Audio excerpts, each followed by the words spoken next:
Welcome back, guys. Hopefully you enjoyed our Oxford card show vendor POV, that being our first ever card show we vended at. There were plenty of deals done in that video, lots of content we captured, a few bits that we didn't catch as well just because of the battery life of the camera. But this video is going to be a review of what we liked, what we didn't like, what we found sold well, what didn't, what interactions we really enjoyed. And basically like a lessons learned, like a big wash up. So hopefully this is just insightful for you guys. If you want to vend as well, you can hopefully get a few tips from us. And if you're just interested, hopefully it's an enjoyable video. And this would also be a great way to see if these same opinions hold true when we do future shows and get more experience at this sort of thing. So to start with, we were very busy, as it seemed like all vendors were, to be fair. The organiser of the shows had ensured there were plenty of patrons at the event, and that's pretty much all you can ask for. It's our responsibility to do the rest and make our sales. As a result, we did sell a good amount of stock, but this was not in equal proportions. To the show, we bought a mix of raw and graded cards, as well as a small amount of sealed product and graded cards. We'll start with what sold the slowest, and that was probably the sealed product and graded cards.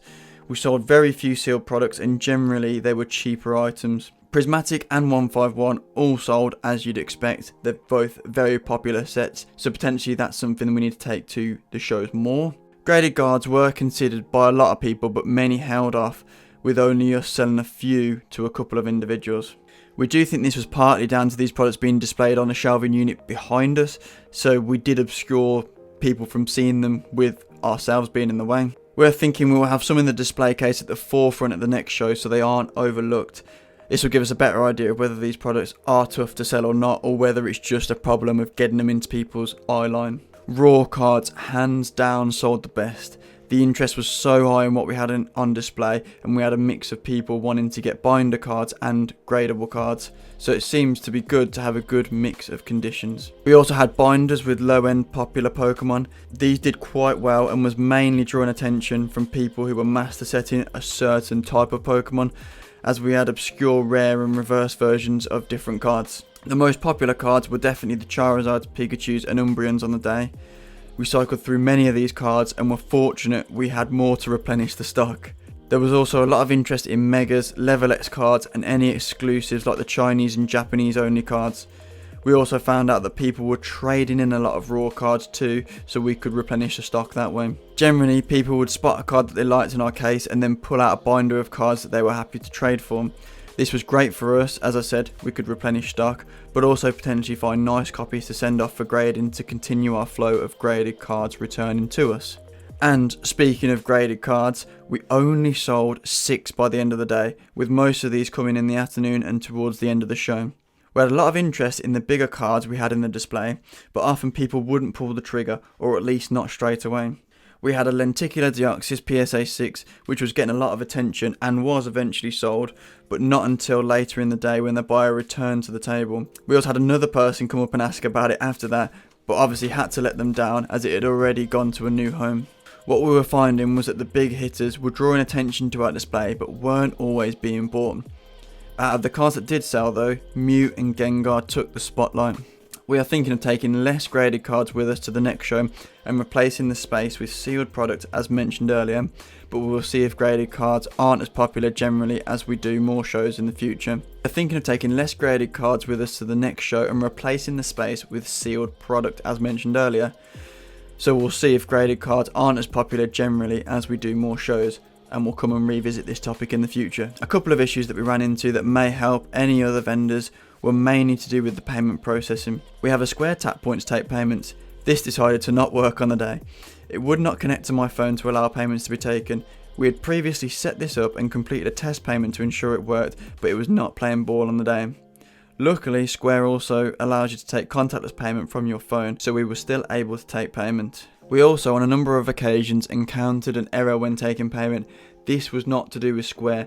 It essentially said payment limit reached, but that is the payment limit of the person who was trying to pay with contactless. That is their bank stopping them making contactless payments for a certain amount of time because they've done too many on the day or at a higher amount. We initially thought this was our fault, this was our reader, this was our limit on the account, but later after speaking to Square No and reading the error. It's the card company or the bank stopping the payment from the customer, so just be aware of this one. Speaking of card transactions, that was almost solely how we took payment. People were far more willing to pay with card than cash. Perhaps this is just the fact that people have it all on their phone now, so it's just less to carry around, but this just emphasises the need to have a payment point, or at least the capability to take card payment on your phone.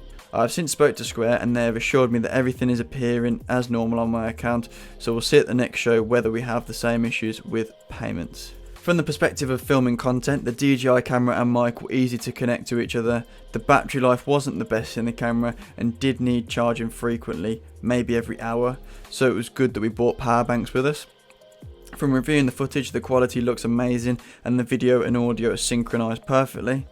I did put the camera on upside down a few times though, but nothing that a spot of editing can't solve. One thing that worked really well for us when making trade deals was to walk the customer through my thought process. I would agree with them the condition of the cards, show them my phone, pull up eBay and agree on the average comps for that condition. It was then easy when I came to a trade number, as I had taken them through every step. This did mean almost all our trade deals occurred with little to no friction. Another point I wanted to talk about was some of the interactions we had at the show.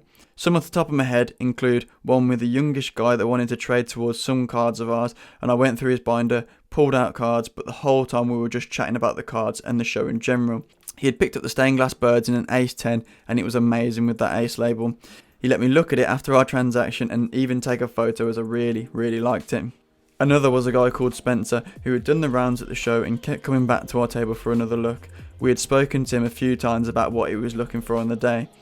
He only ended up buying a graded card from us in the end, but it was to go on his Trico Gold Star, a super hot card at the moment.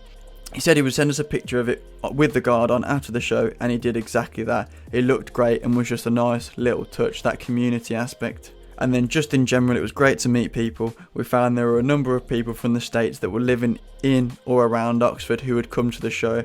There were also a lot of father-sons and mother-daughter days out, which was great to see them sharing their hobbies and parents being so open to it. I will keep the negative interactions short. We had a father and daughter come up to us to do a trade-up challenge. We were more than happy to help. We traded an Umbreon, we had stickered at £30 for around £22 worth of cards, which was an Yveltal and a Tinglu. So this was a good value bump for them, and they got a popular Pokemon, so it'd be easier for them to trade up. A few hours later they returned to our table and showed us where they'd got to. They now had a nice graded card, but then asked if we could do anything for them again. I said we couldn't help them again and thought it was a bit cheeky to come back again and basically ask for free stuff. It made me think they were just there to get free stuff when asking twice, so it did annoy me a little bit, but I just politely refused. I can see now why some people flat refuse to do these challenges. Then, just in general, there were kids who we assumed were vendors' children, as they weren't accompanied at the time, that would just come and hassle you for free stuff. We were more than happy to do our bit and encourage kids in the hobby, as shown by our trade-up challenges and interactions you may have seen from my vendor POV, but just having kids coming up asking for free stuff is just not the right way to go about it. This is not a reflection necessarily on the kids, but more on the parents.